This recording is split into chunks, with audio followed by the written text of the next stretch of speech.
Hello everyone, just my usual check-in for this evening. So slept relatively well last night again, after both my sessions. Today my sessions were 09:45 and 5:30 this evening.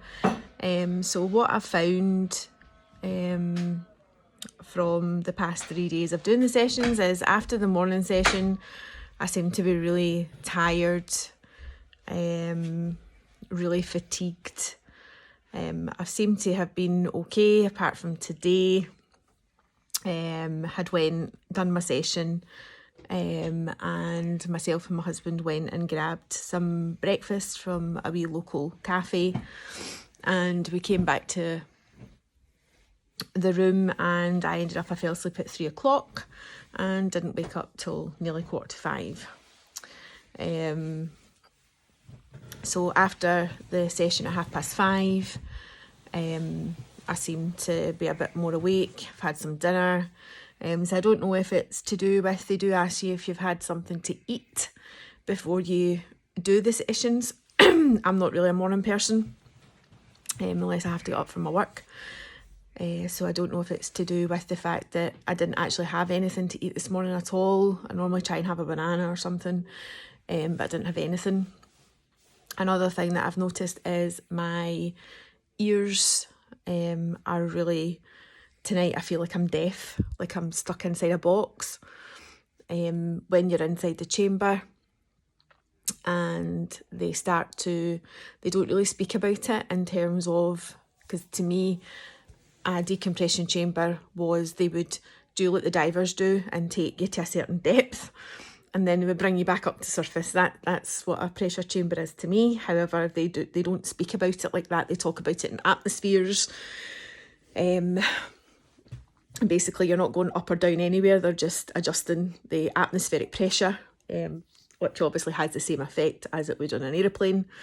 But in terms of people like me, we'll just talk about going down at the start of the session and then they bring you back up. So I seem to get the sorest ear, or ears whenever they're kind of taking us down at the start of the session. So it takes roughly 15 minutes for them to pressurise the chamber, and then you're in that session for roughly about an hour at that depth, and that's when you breathe the richest oxygen, is when it supposedly has the best effect. Most folk just sit on their phones. Have been taking in headphones with me because I feel that it kind of takes my mind off my ears popping and things. But I did speak to him today because my right ear, I've got a perforated eardrum this side, and my right ear, believe it or not, is the one that's given me the most amount of issues. And I don't know if it's because there isn't a perforation on this side, so I'm feeling it kind of more sore, more painful. So they've said to me that they can offer me a set of ear defenders on top of my headphones, which should hopefully help as well with the pain in my ears. The chamber as well is really warm, so I've learned this through the sessions as well, not to wrap up too warm, because whenever you first go in, and they're kind of taking you to that pressure, the chamber is so warm. You literally, like, the sweat can sometimes be dripping down my face, and then you've obviously got the mask which is covering you, and headphones over your ears, so there's really no kind of air kind of getting around you, so you do find it really, really warm. But then when they're decompressing the chamber, it's extremely cold. So I made the mistake of wearing jumpers. So when I was roasting, I was trying to, because you're hooked up to the oxygen in the wall, so you can't physically take a jumper off of your head. So zippers, the way to go. Wear a wee zipper, and it means that when you're too warm you can kind of take it off, and then as the session gets towards the end, you can put your zipper back on. I've spoken to the people in the chamber. They're now getting to know me because I'm in there twice a day. So I've said to them that I am documenting how I'm feeling, how I'm going to be feeling.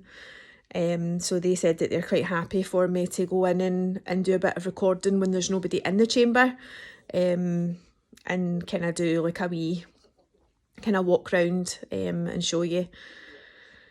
The staff in there are all amazing, and some of the people that I've met also, there's quite a lot of people with long COVID, people who are suffering from MS, and other conditions like that, like chronic fatigue.